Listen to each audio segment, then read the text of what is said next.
Ya, sepertinya terjadi lagi ya apa yang sudah pernah terjadi pada zaman dahulu, di mana ada seseorang yang diduga, saya masih mengatakan diduga karena ini berita masih agak simpang siur ya, diduga mengalami kerugian yang cukup besar dalam hal mengelola dana para investor yang mana pengelolanya adalah seorang individu ya. Jadi bukan suatu manajemen investasi, bukan. Ya, bukan. Tapi seorang individu ya.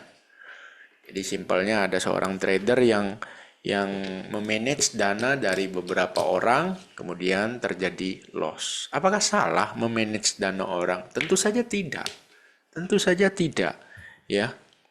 Karena beberapa alumni workshop saya itu juga ada yang memanage dana milik orang lain. Ada. Ibaratnya 10 miliar ke atas ada total dana kelolaan tuh ada beberapa ya.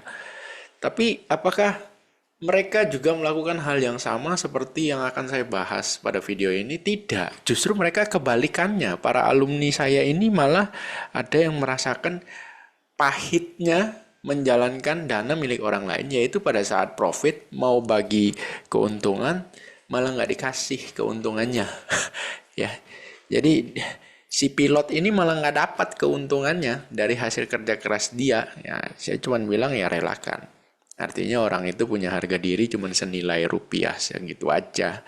Relakan. Nanti suatu saat ya kamu akan mendapatkan balasan yang jauh lebih baik daripada yang sekarang, dan ya apa yang dia lakukan saat ini, apa yang dia alami saat ini itu keuntungannya berlipat-lipat kali ganda kalau dibandingkan dengan bagi hasil yang tidak dia terima pada saat dia menjalankan dana milik orang lain.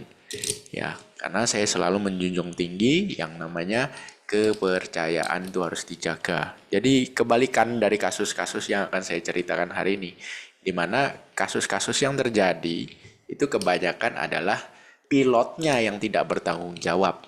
Ya, kalau di saya para alumni workshop justru pilotnya yang tidak dihargai, kebalik ya. Nah, mungkin banyak daripada Anda yang lupa atau bahkan tidak tahu kasus yang pernah terjadi, yaitu kasus Jouska. Anda browsing aja, Jouska ini ya. Anda browsing supaya Anda tahu kasusnya apa. Ya kan? Ya, pada 2022 bulan Agustus itu hukumannya 7 tahun penjara ya. Dimana kasusnya, kalau di sini saya perlihatkan kepada Anda bahwa kasusnya itu dimulai pada muncul ke permukaan pada akhir 2020. Ingat crash COVID, ya kan? Crash COVID. Kasusnya muncul di akhir 2020. Biasanya kalau kasus itu muncul, artinya ini sudah berbulan-bulan terjadi yang namanya keributan. Barulah bisa muncul di permukaan. Ya, nah di sini juga disebutkan Baris Krim Polri terima laporan dari sejumlah nasabah pada pertengahan Desember. Jadi ini sudah enak nih biasanya baru ngelapor. Jadi artinya kejadiannya itu, crashnya itu sebelum Desember. Ya kan, bla bla bla bla. Anda bisa baca di sini, di mana mulai mulai ibaratnya dimulainya itu keributan itu di tahun 2020 ini, yang mana pada saat itu kalau Anda lihat 2020 adalah COVID crash. Akhir 2020 keributan ini baru muncul, berarti sebelumnya itu udah terjadi yang namanya keributan yang lebih parah sebelum muncul ke permukaan. Itu Joska. Ya. Terus ada lagi yang baru, ya, ada kasus yang baru nih. Ya, terungkap kronologi kasus gagal kelola saham 71 miliar. Ahmad Rafif. Ini masih dugaan sih, kalau saya bilang ini masih dugaan ya. Masih dugaan. Belum ibaratnya benar-benar sah bahwa ini gagal kelola. Karena belum ada keputusan hukumnya. Jadi masih dugaan. Jadi asumsinya adalah masih dugaan. Belum tentu gagal loh ya. Cuma at the end Ahmad Rafif berjanji ke klien untuk menyelesaikan permasalahan dengan menanggung seluruh nilai investasi yaitu mengkonversikannya menjadi utang. Pinter dia, ya, masuk ke perdata. Ya, kalau masuk perdata kan ibaratnya nggak bisa pidana. Kalau Jauska ini tadi kan kena pidana, Pak. Dimana ini sampai muncul, sampai dihukum 7 tahun penjara. Ini kan pidana, Pak. Tapi kalau Ahmad Rafif ini, kalau saya bilang pinter nih, ya. Konversi jadi utang, artinya saya masih bertanggung jawab. Saya akan bayar itu semua, kapan? Ya semampu saya. Simpelnya kan begitu ya, kalau biasanya perdata. Ya kan? Saya mampunya 100 perak, ya 100 perak. Saya mampunya 100 ribu, ya 100 ribu, saya cicil. Kan gitu, itu perdata.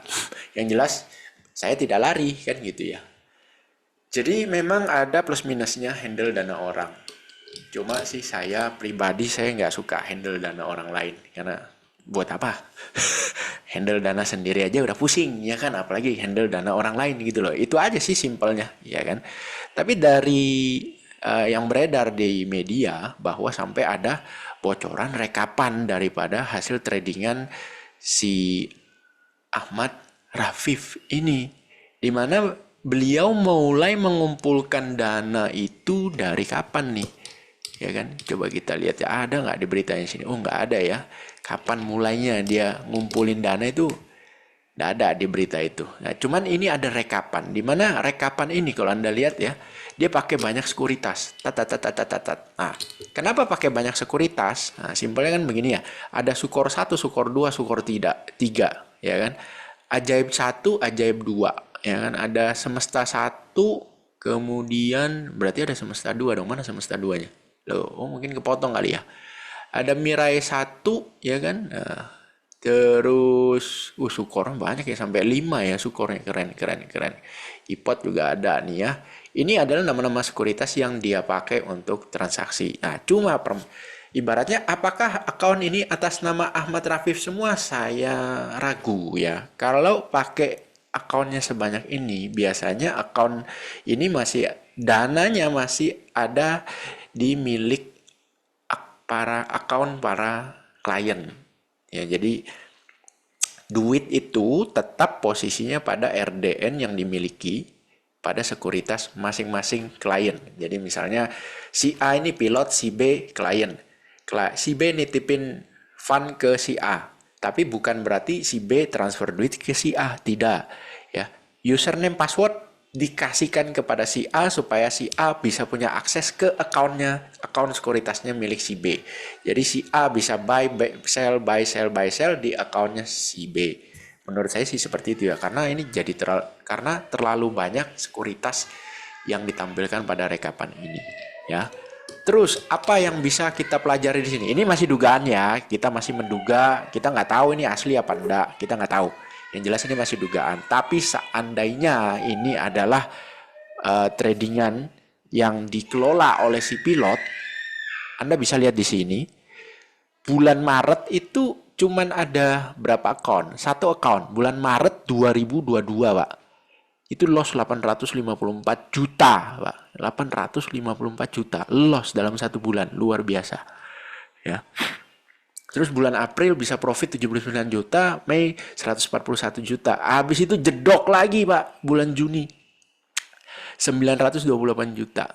Terus dapat lagi akun baru nih, ya, di bulan Juni. Jadi ibaratnya kalau kita bisa asumsikan loss segini, dia bisa dapat klien baru. Ya hebat sih menurut saya, loss bisa dapat klien baru gitu kan. Keren sih kalau saya bilang, gimana cara marketingnya ya, saya pingin dong belajar ke dia gitu kan. Terus habis itu bulan Juli loss lagi ya kan. Nah, akun baru ini yang di semesta 1 loss ya kan. Agustus loss, akun baru semesta 1 juga loss. Sudah loss begini, September dapat akun baru, Pak. Di mana Mirai 1 mulai muncul nih, jebret ya. Nah, yang saya kasih garis biru ini penanda saya bahwa di situ terjadi loss besar.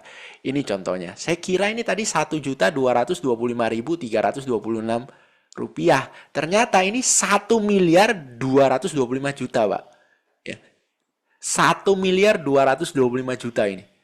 Kenapa saya bisa bilang ini 1 miliar? Karena kalau jutaan, ya, receh nih, jutaan itu angkanya seperti ini, Pak. Contoh nih ya, 2.030.250. Jadi angka di belakang koma itu nggak ada. Jadi ini sebenarnya bukan koma, ini titik. Jadi kepotong angkanya. Jadi ini 1.225.000.000 Pak, loss. Luar biasa kan? Di bulan Oktober 2022 ada satu account yang loss 1,2 miliar. Kemudian bulan berikutnya dia dapat 1, 2, 3 klien baru. Luar biasa. Ya, pingin dong saya belajar gimana caranya ya. Nah, sekarang kita lihat Oktober 2022 kok bisa loss? Marketnya Oktober 2022 itu kayak apa sih? Nah, coba kita lihat. Oktober 2022. Oktober 2022 kalau saya bikin monthly gitu ya. Nah, 2022 Oktober nih. 2022 Oktober itu ISG cuma turun 1,9%. Oktober 2022 cuma turun 1,9%. Tapi portfolio yang dikelolanya saya nggak tahu ya total equity-nya berapa. Cuma ini bisa loss 1,2 miliar. Luar biasa Pak, ngapain aja Anda? Nah, terus November ya, Desember gitu kan. Januari 2023 dapat lagi 2 klien baru. Ya kan? Dapat 2 klien baru terus ada loss lagi gede di sini 1,179 miliar Edian Januari 2023. Apa yang terjadi di Januari 2023? Yang mana ibaratnya biasanya kan Januari itu kan Januari efek ya, enak ya marketnya kan. Ini Anda lihat di sini. Selama bulan Januari, ya Januari itu tahun 2023 ISG hanya turun 0,2%, Pak. Tapi account yang dikelola ada yang sampai mengalami loss hampir 1,2 miliar. Wedian, Pak. Terus yang ini 700 juta, Pak. 500 juta, 300 juta. Ya ampun ya kan. Terus April 2023 ada yang loss 1,2 miliar lebih nih. April 2023. Coba kita lihat April 2023.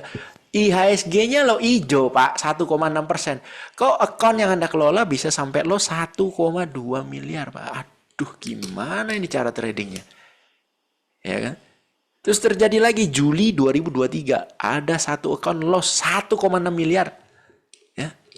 Juli 2023. Kita coba lihat. Juli loh, ISG-nya itu plus 4%, Pak. Anda kok bisa ada akun yang sampai loss 1,6 miliar. Wow. Ini keren ini. Keren. Bener-bener keren nih kalau saya bilang ya. Asli keren. Ya, keren. Ini di bulan September 2023 ada yang loss 700 juta. Ada yang loss 900 juta. Ini kalau di total 1,6 M lagi nih. Ya. Luar biasa ya. Luar biasa. Dan Anda bisa lihat sampai ke bawah ini seperti apa. Ya kan totalannya. Ya. Maret 2024, oke lah Maret kan udah enak ya 2024 marketnya. Ya seperti itu.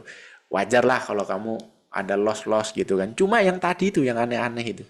Marketnya turun dikit, lu loss banyak. Marketnya hijau, lu loss banyak juga. Jadi pelajaran yang bisa Anda ambil semua dari dua kejadian ini itu sebenarnya adalah yang pertama, 2020 terjadi crash. Maka klien ribut, ini portfolio saya kok ancur-ancuran begini, ini barulah terjadi keributan ya kan. Terus 2022 sampai 2024 yang katanya orang sideway ya kan. Orang pasti akan bilang, oh sideway mah marketnya ya ndak jatuh ya, jadi harusnya trading itu aman-aman aja.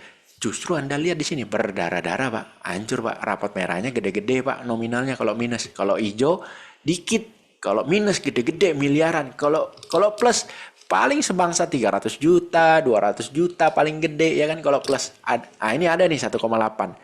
Tapi satu doang nih. Habis itu babak belur lagi. Ya kan? Kebanyakan rapotnya itu merah. Ini kalau di total di bawah ini Anda bisa lihat nih totalannya. Rugi. Semua akun rugi kecuali satu ini. Ya. Yang lain rugi. Padahal marketnya tidak crash. Kalau jauh wajar lah marketnya crash. Klien ribut ya kan. Ini loh marketnya nggak crash. Fine aja, muter aja di sini Pak. Selama 2022 sampai dengan 2024 sekarang. Seperti yang sudah sering saya bilang, sideway itu market yang mengerikan. Kalau Anda tidak bisa kontrol you punya tradingan, bahaya. Resikonya bisa separah ini. Dua kejadian ini kesimpulannya satu kok. Dua orang ini tidak bisa mengelola resiko dengan baik, itu aja. Ya kan? Bertahun-tahun saya selalu sampaikan di dalam video-video saya di YouTube. Manajemen risk, manajemen kontrol, ya risk control, manajemen risk per trade, money management, itu semua demi mengontrol resiko. Jadi ketika shit happen, entah karena marketnya yang jelek atau karena Anda belum memiliki sistem trading yang baik atau sistem trading Anda sedang mengalami fase buruk, itu shit happen, portofolio tetap survive, bertahan, gak berdarah-darah seperti ini gitu loh. Jadi ini bisa dibilang dua case ini sama-sama ya newbie yang sok pamer. Sebenarnya skill level tradingnya itu masih kelas newbie, di mana tidak bisa kontrol risiko. Ini terjadi kepada 95% newbie yang mana di tahun pertamanya babak belur. Yaitu karena tidak bisa kontrol resiko. Anda boleh menghina dua orang ini, silahkan, ya kan? Tapi tetap berkaca kepada diri sendiri. Apakah Anda sudah becus atau tidak mengelola resiko tradingan Anda sendiri? Kalau Anda belum bisa dengan disiplin mengelola resiko trading Anda, sudahlah. Dua orang ini saya cuma bilang lagi apes aja, bos. Cuma pastikan Anda dalam hati, loh kalau apes kok terjadi berulang kali begini ya. Kalau Jauska ya saya bisa bilang lagi apes aja kali ya. Karena di 2020 kejadian big crash, lagi apes dia. Sebelum-sebelumnya fine-fine aja bos, fine-fine aja.